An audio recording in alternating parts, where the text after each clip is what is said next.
ന്യൂസിലൻഡിൽ വരാറുണ്ടായിരുന്നെങ്കിൽ ഇനി അത് 4 to 5 days അല്ലെങ്കിൽ 5 to 6 days ആയിട്ട് മാറും എന്നർത്ഥം. അപ്പൊ ഇത്തരം ഗ്യാപ്പ് വരുമ്പോൾ ന്യൂസിലൻഡിന്റെ എക്കോണമിനെ ബാധിക്കാത്ത രീതിയിൽ ഗവൺമെന്റ് അത് മാനേജ് ചെയ്യണമെന്നുണ്ടെങ്കിൽ നമ്മൾ ഓൾറെഡി സേവ് ചെയ്തിട്ടുള്ള റിസർവ്സിനെ നമുക്ക് ഈ ഗ്യാപ്പുകളിൽ യൂസ് ചെയ്യാൻ പറ്റും.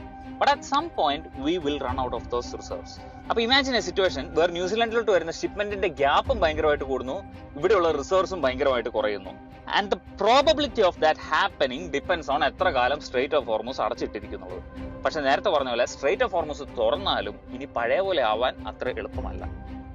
ഇനി മുന്നേ പറഞ്ഞ സിംഗപ്പൂരും സൗത്ത് കൊറിയയിലുള്ള റിഫൈനറീസ് മറ്റ് സോഴ്സസിൽ നിന്ന് ഓയിൽ കളക്ട് ചെയ്യുന്നുണ്ടെങ്കിലും ലൈക്ക് ഐ സെഡ് ബിഫോർ, ഓയിലിന്റെ പ്രോപ്പർട്ടീസ് ഡിഫർ ചെയ്യും. സോ അതിന്റെ ഹാൻഡ്ലിംഗ് മാറും, റീകാലിബ്രേഷൻ ചെയ്യേണ്ടതായിട്ട് വരും, എഫിഷ്യൻസി കുറയും. സോ പഴയ പോലെ പ്രൊഡക്ഷൻ നടക്കത്തില്ല എന്നർത്ഥം. ഇന്ത്യ പോലെ ഒരു രാജ്യത്തിന് കുറച്ചുകൂടെ ബഫർ ഉണ്ട്. ഗവൺമെന്റ് പറയുന്ന 60 ദിവസത്തേക്കുള്ള റിസർവ്സ് നമ്മുടെ കയ്യിലുണ്ടെന്ന്. അറ്റ് ദ സെയിം ടൈം നമ്മൾ റഷ്യയിൽ നിന്നും ഇറാനിൽ നിന്നും ഓയിലും കൂടെ പിടിച്ചെടുക്കാനുള്ള പരിപാടികൾ ചെയ്യുന്നുണ്ട്.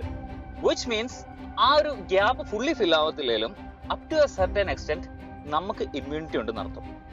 ഓയിലിന്റെ പ്രൈസ് കൂടുമ്പോൾ സാധനങ്ങളുടെ വില കൂടും, ട്രാൻസ്പോർട്ടേഷന്റെ കോസ്റ്റ് കൂടും. ഈ കോസ്റ്റ് എല്ലാം റിക്കവർ ചെയ്യാൻ വേണ്ടിയിട്ട് കമ്പനികൾ കൺസ്യൂമേഴ്സിലേക്ക് ആ കോസ്റ്റ് ട്രാൻസ്ഫർ ചെയ്യും. അങ്ങനെയുള്ളപ്പം നമ്മൾ പെടും.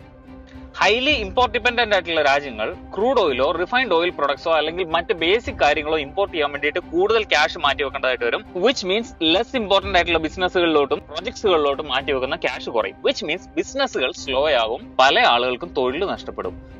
ഒരാളുടെ ഇൻകം ഇല്ലാണ്ടാവുമ്പോൾ അയാളുടെ സ്പെൻഡിങ് കുറയ്ക്കും. ഒരാളുടെ സ്പെൻഡിങ് ആണ് മറ്റൊരാളുടെ income.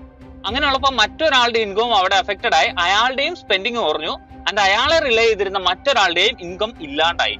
This is a vicious cycle which spirals down, and that's what we call a recession.